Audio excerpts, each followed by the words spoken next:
नमस्कार मंडळी. उन्हाळा आला की वेध लागतात ते रसाळ आंब्याचे. पण आंब्याचा तोच गोडवा वर्षभर टिकवून ठेवायचा असेल तर आंबावडीसारखा उत्तम पर्याय नाही. आंबा पोळी किंवा आमरस आपण नेहमीच खातो, पण आज आपण बनवणार आहोत आंबावडी. दिसायला आकर्षक, चवीला अप्रतिम आणि साठवायला सोपी. सण असो वा मधल्या वेळची भूक, लहानांपासून थोरांपर्यंत सर्वांची आवडती खास रेसिपी आज आपण पाहणार आहोत.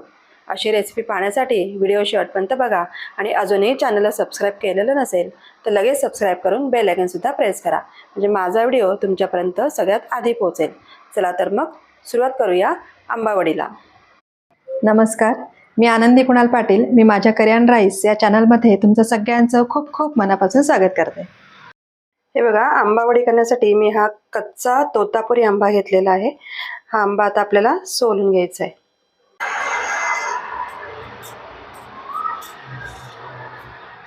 आता बघा, आपला आंबा सोलून झालेला आहे. आता आपण त्याला चिरून त्याच्या फोडी करून घेऊया.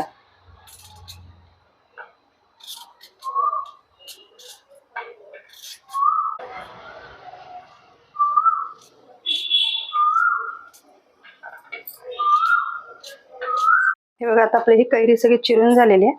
आता हिच्यामध्ये आपल्याला पाणी घालायचं आहे.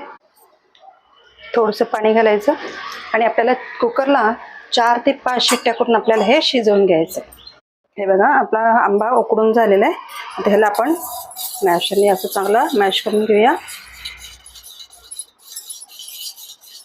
त्याच्यानंतर आपण हे गाळणीने गाळून घेणार आहे, म्हणजे आंब्यामध्ये जर ते आंब्याचे काही दोरे वगैरे असतील, जाड असेल, ते सगळं निघून जाईल. तर चांगलं घोटून झालेलं आहे. आता आपण हे गाळणीने गाळून घेऊया. मी ही गाळणी घेतली आहे, त्याच्यामध्ये आपल्याला हे सगळं ओतून घ्यायचं आहे. सगळं आपल्याला गाळून घ्यायचं.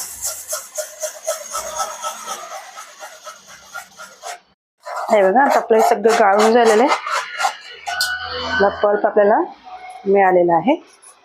एक पॅन घेतला आहे, त्याच्यामध्ये हे तुम्ही पाहू शकता 1 वाटी एवढा आपल्याला हा पल्प तयार झालेला आहे. तर हा 1 वाटी पल्प घेतला तर त्याला 1 वाटी एवढी आपल्याला साखर घ्यायची.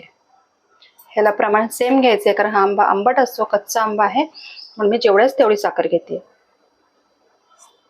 आपला 1 वाटी हा पल्प आहे, मी त्याला 1 वाटी एवढी साखर घालून घेते. याच्यामध्ये मी एक छोटासा, म्हणजे अर्धा छोटा चमचा एवढं मी काळं मीठ घालून घेते. हे टेस्टसाठी आहे. आता मी गॅस पेटवून घेते आणि हे मिश्रण आपल्याला साधारण 10 ते 12 मिनिटं शिजवून घ्यायचं आहे.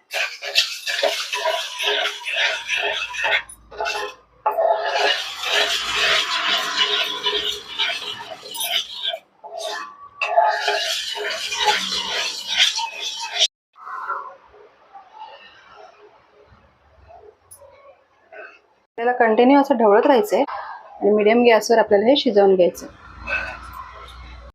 हे बघा, आपलं मिश्रण आता हे घट्ट व्हायला आलेलं आहे. खूप घट्ट करायचं नाहीये, जेणेकरून आपल्याला ते ताटामध्ये ओतता येईल इतपतच आपल्याला ते घट्ट ठेवायचं आहे. त्याच्यापेक्षा घट्ट करायचं नाहीये. बस, मी आता गॅस बंद करते आणि हे मिश्रण आपण ताटात काढून घेऊया. तुम्हाला मी दाखवते. हे बघा, याचं एक तरी पाक आपण करतो याप्रमाणे आपल्याला हे करून घ्यायचं आहे आणि गॅस बंद करायचं आहे. हे बघा, आता हे मिश्रण मी या ताटलीमध्ये ओतून घेते. कलर छान आलेला आहे. बघा, आता हे थोडंसं आपल्याला असं सेट करून घ्यायचं. वरती कालथा वगैरे फिरवायचं नाही, जेणेकरून त्याचं टेक्स्चर बिघडणार नाही. आता आपल्याला साधारण 2 दिवस आपल्याला हे उन्हामध्ये वाळवत ठेवायचं आहे. हे बघा, आपण हे आता उन्हामध्ये ठेवून पूर्ण सेट करून घेतलेलं आहे. आता आपण याच्या वड्या पाडून घेऊया. मला हव्या त्या आकाराच्या तुम्ही वड्या पाडू शकता.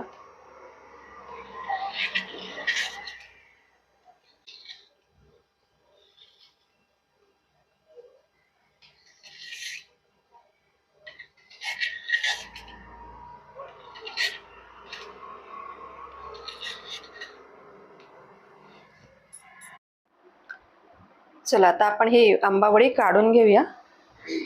सगळ्या वड्या आपण सेपरेट करून घेऊया.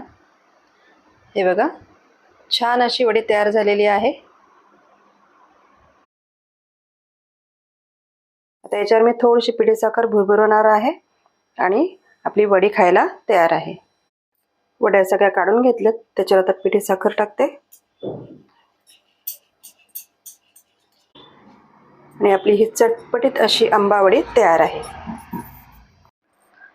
तर अशा ह्या चटपटीत आंबट गोड आंबावडीचा व्हिडिओ तुम्हाला आवडला असेल तर मला कमेंट करून नक्की सांगा.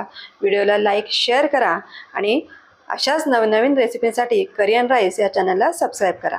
तोपर्यंत बाय बाय.